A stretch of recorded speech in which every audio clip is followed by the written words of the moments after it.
할렐루야.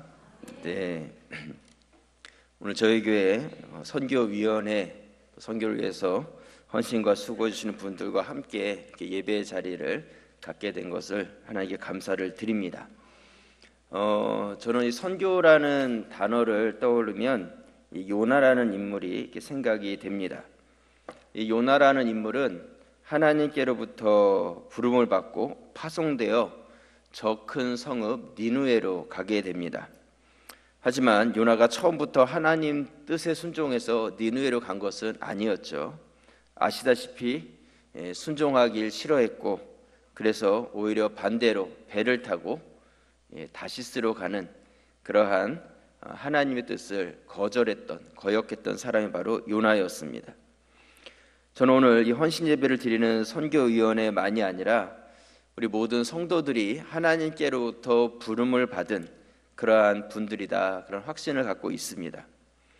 요한복음 17장 18절에 보시면 어떤 말씀이 나오냐면, 아버지께서 나를 세상에 보내신 것 같이 나도 너희를 세상에 보낸다, 이렇게 말씀하십니다. 예수님께서 하나님의 그 보내심을 받고 이 땅에 오신 것처럼 여러분들 모두가 다 누구만 선교를 하는 것이 아니라 모두가 다 예수님이 이 땅에 오신 것처럼 그렇게 보내심을 받은 그런 사명이 있는 분들이라는 것입니다. 또 우리가 잘 아는 마태복음 28장 19절 20절, 그러므로 너희는 가서 모든 민족을 제자로 삼아 아버지와 아들과 성령의 이름으로 세례를 베풀고 내가 너희에게 분부한 모든 것을 가르쳐 지키게 하라. 볼지어다 내가 세상 끝날까지 너희와 항상 함께 있으리라. 여기서 너희라는 것은 누구를 의미하겠습니까?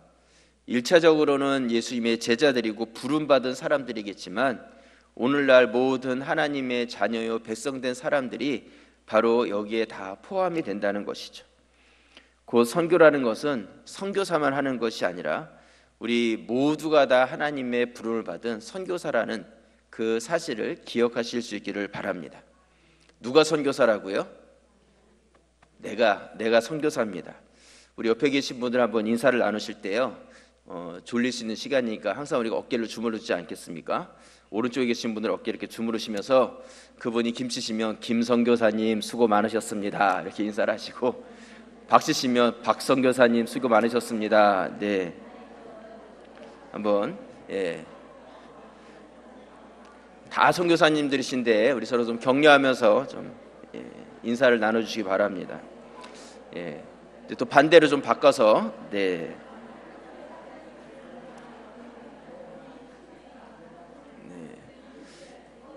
참 선교일 하시느라고 수고 많으십니다.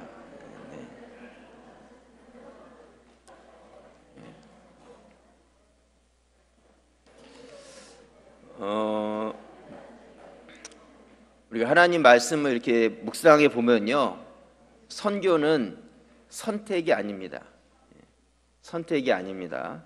내가 하고 싶을 때 하고 하기 싫을 때 안 하는 것이 아니라 의무이고 하나님의 명령이라는 것이죠. 하나님께서는 복음을 전하지 않으면 그것이 우리에게 화가 있다, 이런 경고의 말씀을 하십니다. 우리 말씀을 한번 찾아보겠습니다. 에스겔 3장, 에스겔서, 예레미야, 에가, 에스겔, 다니엘 이렇게 되죠, 순서가. 1153페이지.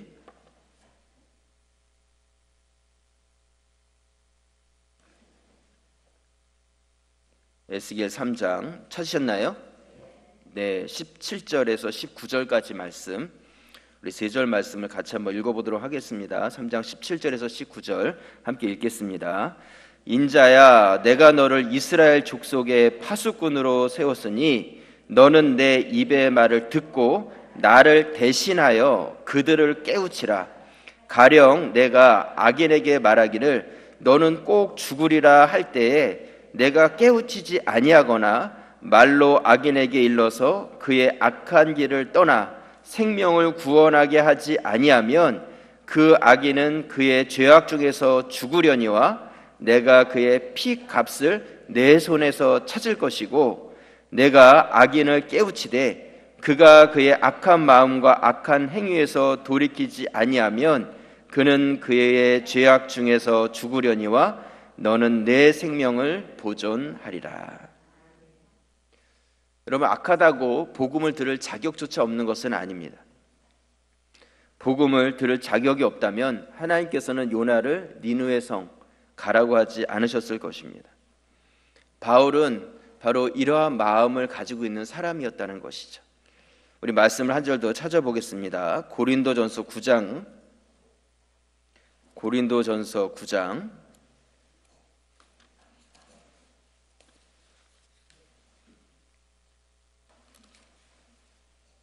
신약성경 책 272페이지 16절 말씀 찾으셨나요? 네, 우리 한 목소리 한번 읽어보겠습니다. 내가 복음을 전할지라도 자랑할 것이 없음은 내가 부득불할 일임이라. 만일 복음을 전하지 아니하면 내게 화가 있을 것이로다. 바울은 내가 복음을 전하지 않으면 그것이 나에게 화가 된다, 이렇게 고백하고 있습니다. 이 에스겔서 말씀을 바울은 알고 있는 것이죠. 여러분, 제가 이렇게 선교에 대한 말씀, 복음 전도에 대한 말씀을 드리는 것은 선교는 하나님의 뜻이고요, 성경 전체에 흐르고 있는 하나님의 명령입니다. 그렇다면 우리가 이런 생각을 해볼 수 있습니다. 선교는 하나님의 명령이고 하나님의 뜻이라면 우리는 무조건 희생해야 되고 사용되어져만 되는 것인가? 여러분, 어떻습니까? 나는 그럼 무조건 그냥 그 일에 희생되고 사용되어져야 될 사람인가? 그것이 나에게 어쩌면 좀 부담이고 또 어려운 하나님의 명령이 될 수 있습니다. 오늘 요나처럼 우리가 먼저 알아야 될 사실은요, 하나님께서 우리에게 명령하신다는 그 자체는 우리에게 유익을 주기 위해서 명령하신다는 것을 기억하시기 바랍니다. 행하지 않기 때문에 그것이 우리에게 해가 된다는 것을, 그것을 우리가 행한다면 하나님께서 우리에게 그것을 통해서 유익을 주신다는 것이죠. 선교 사명을 감당하는 교회를 보면요, 그 선교를 통해서 많은 유익이 있는 것을 봅니다. 단기 선교를 떠나는 그 사역을 통해서 또 그 준비되는 기간 동안에 교회가 훈련이 되어지고 다져지고 또한 다녀옴으로 인해서 주어지는 그런 유익들도 있습니다. 작년에 저희 노예 최희동 목사님이라고요, 장작교회에서 목회를 하고 계시는데 저랑 같이 이렇게 나눔의 시간을 가지면서 그 교회에서 캄보디아 단기 선교를 다녀왔다, 이런 말씀을 들었습니다. 다녀왔는데 너무 좋은 시간을 가지셨대요. 단지 그 기간만이 좋은 것이 아니라 그것을 위해서 오랜 동안 준비하고 그러면서 성도들이 같이 모이게 힘쓰고 같이 또 기도하고 그 영혼들을 품고 또 기도하고 이러한 시간들을 통해서 교회가 이렇게 성숙되어 가는 거죠. 선교의 사명들, 그냥 내 몸 하나가 아니라 이 주변에 있는 다른 영혼들을 품고 기도하기 시작할 때 나 자신이 이렇게 변화되는 것을 경험하는 것입니다. 또 자녀들을 데리고 다녀오면서 타 문화, 그런 것들을 경험하게 되고 자기들보다 어렵게 살아가는 자들을 보면서 내가 얼마나 행복한지, 또 우리 부모님들이 얼마나 감사한지, 이런 것도 깨닫게 되고, 그렇게 한 일주일간 다녀오니까 제자훈련 2년 정도 한 효과가 있다는 거예요. 2년 제자훈련 가르친 거, 그 2년 동안에 투자한 정도의 그 관계성과 이런 것들이 단기 선교 한 번 다녀온 것으로 그만큼 정도의 그러한 유익들이 있었다는 것이죠. 우리가 적합한 선교지들을 개발하고 또 지속적으로 협력하면서 같이 또 기도하고 또 그렇게 사역들을 감당하면 우리 교회에도 큰 유익이 있다는 것입니다. 우리가 단기 선교만이 아니라 교회 내적인 사역에 집중하는 것보다 우리가 눈을 좀 옆으로 돌려서 우리가 당장 이제 전도를 20일 주일부터 시작하려고 준비하고 있는데요, 우리가 이 지역에 있는 영혼들, 또 믿지 않는 영혼들에게 마음을 두고 기도하고 나아가게 될 때 그것이 우리에게 유익이 되고 우리에게 복된 것을 기억하시기 바랍니다. 여러분, 전도하는 분들은요, 영적으로 건강할 수밖에 없습니다. 우리가 신앙생활하면서 어떠한 믿음에 대해서 의심이 생길 때가 있잖아요. 과연 천국이 있을까? 내가 죽으면 천국에 갈 수 있을까? 어떤 이렇게 흔들리는 그런 믿음이 있을 때에 그것에 대한 확신을 가질 수 있는 가장 좋은 방법은 전도를 하시는 겁니다. 믿지 않는 자들을 만나고 그들에게 복음을 전하고 그들에게 천국에 대해서 말하기 시작했을 때, 그러므로 인해서 내 안에 확신이 들어오고 내가 건강하게 세워지고 흔들흔들했던 그러한 우리의 신앙과 믿음이 견고해진다는 것이죠. 우리가 이 전도의 일을 시작할 때에 당장 눈에 보이는 것들이 보여지지 않는다 할지라도 여러분들이 거기에 같이 마음을 두고 순원들이 같이 한번 나가서 전도를 한번 해보세요. 그렇게 전도 한번 하고 들어오시면 순모임 몇 달 가진 것 같은 그 이상의 효과와 성도들의 그런 순원들의 어떤 성숙된 것들을 경험하고 돌아올 수 있을 것입니다. 여러분들이 마음을 가지고 나가시면 예비된 자들을 하나님께서 허락해 주실 것이고, 또한 여러분들의 입술을 통해서 복음을 듣게 되고 그들이 죽기로 나오게 된다면 얼마나 큰 축복된 일이겠습니까? 여러분들이 그러한 사역의 주인공들이 되실 수 있기를 부탁을 드립니다. 그렇다면 우리가 이 선교위원회 헌신 예배도 드리고 우리가 선교의 사명도 감당해야 되고 전도와 영혼 구원의 사명을 감당해야 되는데, 그렇다면 어떤 마음을 가져야 되겠는가? 먼저 우리가 가져야 될 마음은요, 하나님 아버지의 마음을 여러분들이 가지실 수 있기를 부탁을 드립니다. 하나님의 마음을 가지실 때에 이 사명을 감당할 수 있다는 것이죠. 오늘 본문이 어디예요? 네, 요나서죠. 요나서 1장 오늘 1절과 2절 말씀 안 덮으셨죠? 네, 우리 같이 한번 읽어보겠습니다. 여호와의 말씀이 아미떼의 아들 요나에게 임하니라. 이르시되 너는 일어나 저 큰 성읍 니느웨로 가서 그것을 향하여 외치라. 그 악독이 내 앞에 상달되었음이니라 하시니라. 하나님께서는 요나에게 어디로 가라고 하세요? 니느웨라고 가라고 하십니다. 그런데 그냥 니느웨가 아니라 무슨 니느웨라고 말씀하고 있어요? 저 큰 성읍 니느웨로 가라, 이렇게 말씀하고 있습니다. 그들에게 가서 외쳐라, 이렇게 말씀하시죠. 여러분, 니느웨 성 사람의 인구가 몇 명이었는지 아십니까? 그것도 있나요? 이런 표정이신데, 제일 요나서 마지막 부분 4장 제일 마지막 절 11절 펴보시면요, 11절 우리 같이 한번 읽어보겠습니다.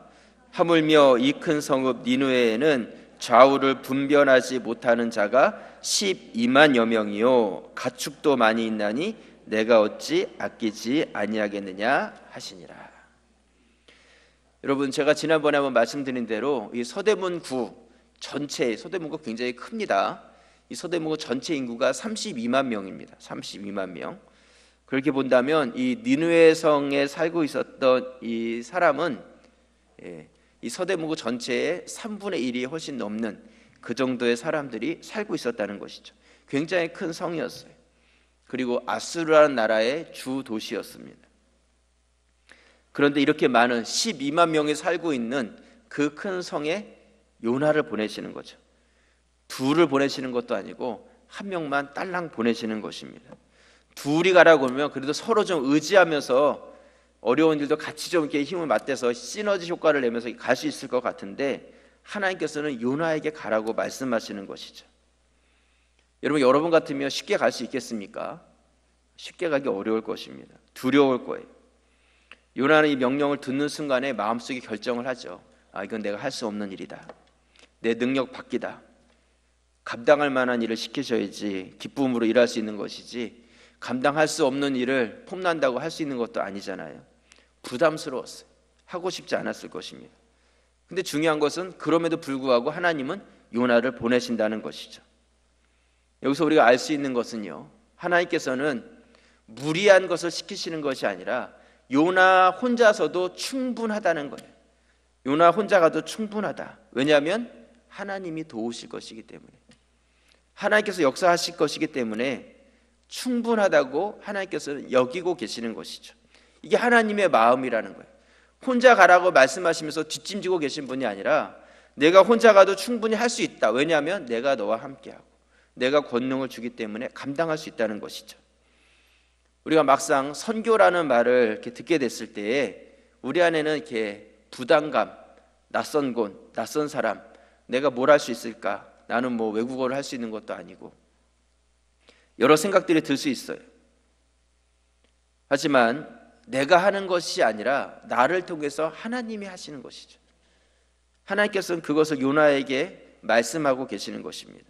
그리고 그 요나를 통해서 우리에게도 말씀하고 계시는 것이죠. 모세를 부르셨을 때에도 내가 가서 이 백성을 이끌고 와라. 하나님께서 말씀을 하시죠. 모세가 네 알겠습니다 하고 쪼르르 가지 않았습니다. 모세의 마음속에도 이거 내가 할 수 있을까? 내 능력으로 할 수 없는 거죠. 내 생각으로 아무리 해도 이 많은 사람들을, 그것도 저 큰 애굽 사람들 앞에서 끌고 나온다는 것 도저히 할 수 없다고 생각을 했습니다. 하나님, 보낼 만한 사람을 좀 찾아보십시오. 나는 그럴 능력이 없습니다. 이 모세의 마음이 참 당연하다 이런 생각을 갖습니다. 근데 그때 하나님께서 모세에게 뭐라고 말씀하시냐면요, 우리 출애굽기 3장을 한번 펴보도록 하겠습니다. 출애굽기 3장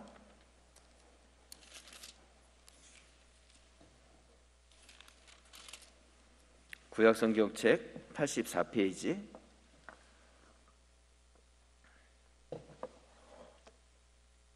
11절 12절 두 절 말씀 찾으셨나요? 우리 같이 한번 읽겠습니다.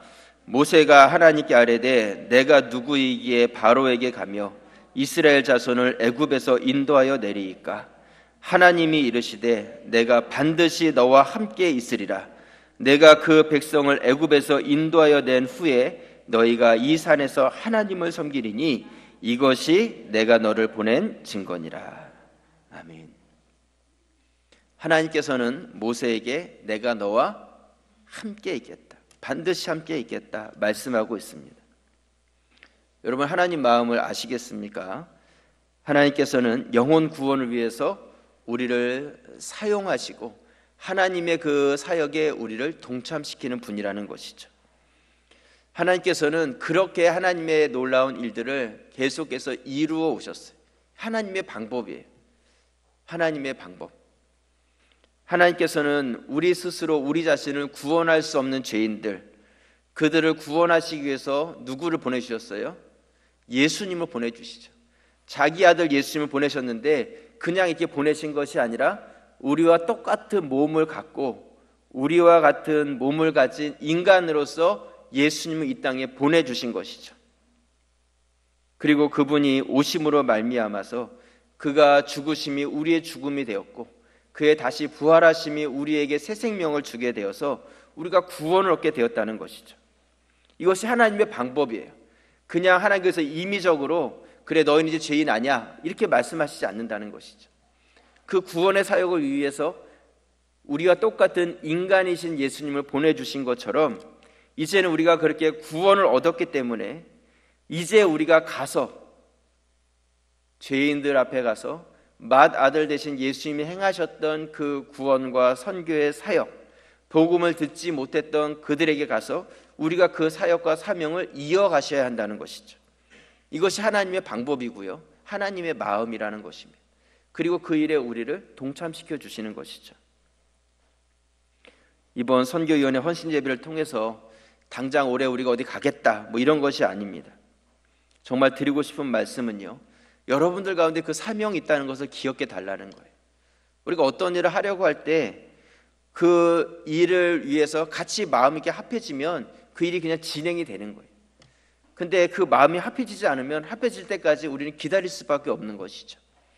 근데 여러분들 안에 마음에 우리 교회가 이제는 내적으로 훈련도 받고 다져지고 했으니까 이제는 우리의 눈을 좀 높이 들고 예수님께서 이 땅에 오셔서 행하셨던 그러한 전도와 선교의 사명, 작게는 우리 가족, 내 이웃, 또한 이 지역, 그리고 더 나아가서는 우리와 문화가 다른 그런 사람들까지도 우리의 마음속에 좀 품고 우리가 그들에게 전하지 않으면 나에게 화가 임할 것이다, 어떤 이러한 경각심을 가지고 나아갈 수 있는 마음의 자세들을 이번 헌신 예배를 통해서 여러분들이 가져주시길 부탁을 드립니다.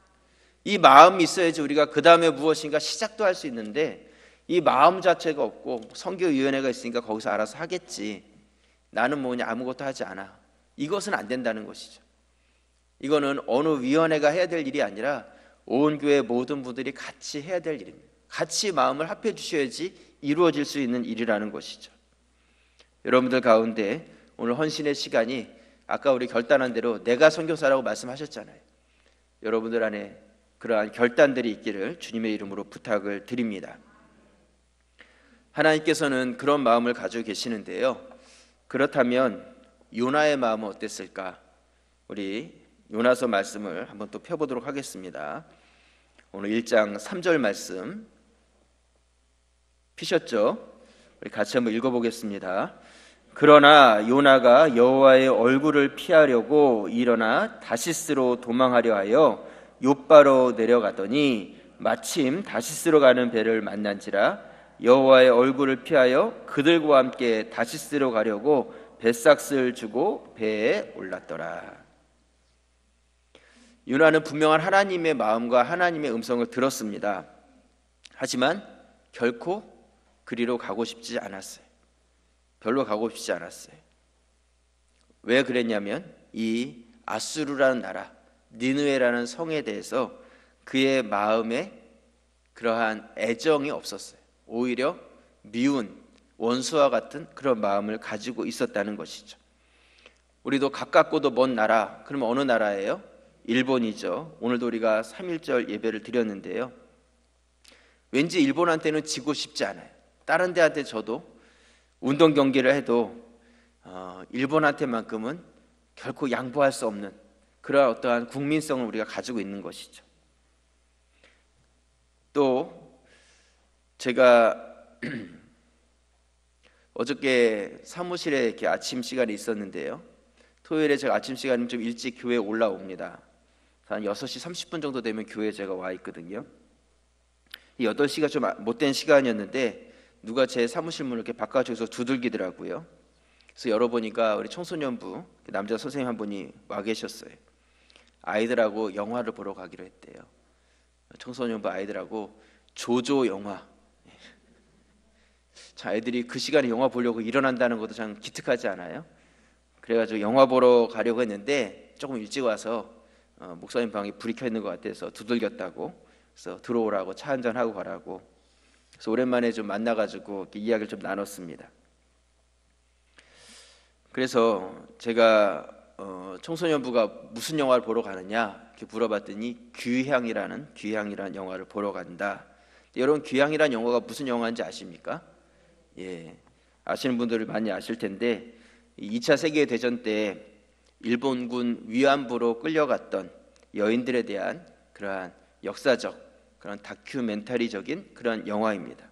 슬프기도 하고 그 영화를 보신 분들이 많이 운다는 그러한 이야기를 들었습니다. 여러분, 안타깝지만 이러한 역사적인 그러한 흐름 가운데 가까이 있기 때문에 사이가 좋지 않은 이런 아픔들이 우리 가운데 있는 것이죠. 제가 미국에서 공부할 때요, 저희 클래스 안에 인도에서 온 여학생하고 파키스탄에서 온 남학생이 있었거든요. 근데 이 일본에서 온 이 여학생이요, 파키스탄에서 온 이 남학생을 얼마나 미워하는지요. 이건 뭐 의도적으로 따돌리는 정도가 아니라 그냥 미워하는 거예요. 미워하는 거. 너무 티나게 미워하고 무시를 하는데요. 근데 그게 왜 그런가 이렇게 봤더니 이 인도는 이 계급 제도가 있잖아요. 카스트 제도라고. 미국까지 와서 공부할 정도면 이 학생은 굉장히 가장 높은 그 계급에 속한 그러한 학생이고요. 근데 이 인도랑 파키스탄이 가까이 있기 때문에 서로 이 영토 분쟁이나 이런 것들이 많고 서로 간에 이런 감정의 골이 깊은 거예요. 그래서 다른 나라에 와서 같이 한 클래스에서 공부를 하는데 그럼에도 불구하고 이 역사의 고리 때문에 이 미워하는 마음이 그것이 주위에 있는 사람들이 느껴질 정도로 미워하는 것이죠. 여러분, 그런 것처럼 이 이스라엘과 니느웨라는 또 이 이스라엘과 아수르라는 이 나라가 바로 가까이 있기 때문에 미워할 수밖에 없는 그러한 나라였다는 것이죠. 당시에 이 아수르라는 나라가 북이스라엘을 그렇게 끊임없이 괴롭혔고, 이 북이스라엘의 선지자였던 요나의 입장에서는 그곳에 가고 싶지 않은 거예요. 그냥 폭삭 망해버렸으면 좋겠는 거죠. 그런데 하나님께서는 오히려 그 악한 자들에게 가서 외치라는 거예요. 여러분, 만약 내 가족에게 가라, 내 친척에게 가라, 그렇다면 요나가 네 하고 갔었을 거예요. 하지만 요나의 마음은 열려있지 않았습니다. 이런 상황 가운데 하나님께서는 요나에게 심판의 메시지를 전하라고 하시죠. 그리고 그들을 그 심판으로부터 구원하라고 말씀을 하고 계십니다. 여러분, 우리가 하나님의 사명 또한 선교나 전도 일을 감당하는 데 있어서요, 가장 먼저 우리가 가져야 될 마음, 요나를 통해서 우리가 가져야 될 마음은 무엇이냐면 우리의 감정이나 우리의 사상을 뛰어넘으셔야 한다는 거예요. 내 감정의 골, 내가 가지고 있는 이념, 이것이 뛰어넘어지지 않으면 우리 선교든 전도든 영혼 구원이든 이것이 되어지지 않는다는 것이죠. 하나님께서는 요나를 통해서 자신의 마음을 표현하신 것입니다. 그리고 그 하나님의 마음에 우리를 동참시키길 원하시는 것이죠. 혹시 여러분들 마음속에 끝까지 포기할 수 없는 어떤 그런 감정이 있지는 않으십니까? 내가 끝까지 놓을 수 없는 어떤 사상이나 어떤 이념들이 있지 않냐는 것이죠. 헌신 예배를 드리고 있는데 헌신 예배가 무엇이겠어요? 1년에 한 번 부서별로 그냥 드리는 것이 헌신 예배겠습니까? 우리가 결단하지 못했던 것을 결단할 수 있는 것, 그래서 주님께서 원하시고 뜻하시는 것, 그것에 내가 순종하겠다는 그것이 바로 헌신 예배의 의의고 의미라는 것입니다. 오늘 이 예배가 여러분들의 감정과 사상을 뛰어넘는 그런 예배가 되기를 바랍니다. 요나서 말씀을 이렇게 묵상해 보면 요나는 늘 끝까지 투덜투덜거리는 것을 보게 됩니다. 그러면서도 결국은 하나님께서는 그를 붙잡아서 니느웨 성까지 가게 하시고 거기서 사명을 감당케 하시죠. 이 사실이 요나서를 더욱더 빛나게 합니다. 누구든지 할 수 있고 누구든지 갈 수 있고 누구든지 하고 싶은 그 일을 맡기신 것이 아니라 가장 미워하는 원수라 할지라도 그들에게 생명의 복음을 전하는 것, 그것이 하나님의 마음이고, 또한 그 일을 하기 원치 않을 때 그럼에도 불구하고 끝까지 물고기 뱃속까지 쫓아가셔서 그를 붙잡아셔서 그 사명을 이어가게 하시는 하나님의 마음, 이것이 요나서에 흐르고 있는 아름다운 그러한 하나님의 뜻이라는 것이죠. 여러분, 혹시 어떤 마음으로 여기 앉아 계십니까? 좀 도전이 되셨으면 좋겠습니다. 아무 생각 없이 오늘 헌신 예배지 그냥 그렇게 앉아 있는 것은 아니십니까? 여러분들 안에 좀 고민이 있었으면 좋겠고요. 내가 가져야 될 마음은 무엇일까? 하나님 마음도 알았고 요나의 마음도 알았는데 중요한 건 이제 나는 어떤 마음을 가져야 될 것인가? 여러분들이 고민해 보시기 바랍니다. 요나는 하나님께로부터 파송을 받았습니다. 여러분도 파송받은 자들입니다. 여러분 가정으로, 직장으로, 학교로 나의 감정과 사상을 뛰어넘어서 하나님께서 주신 말씀과 명령에 순종하시고 하나님께로부터 칭찬을 받는, 영혼을 변화시키는 그러한 성도들, 우리 선교사님들이 되시기를 주님의 이름으로 축원합니다. 기도드리겠습니다. 감사합니다. 하나님,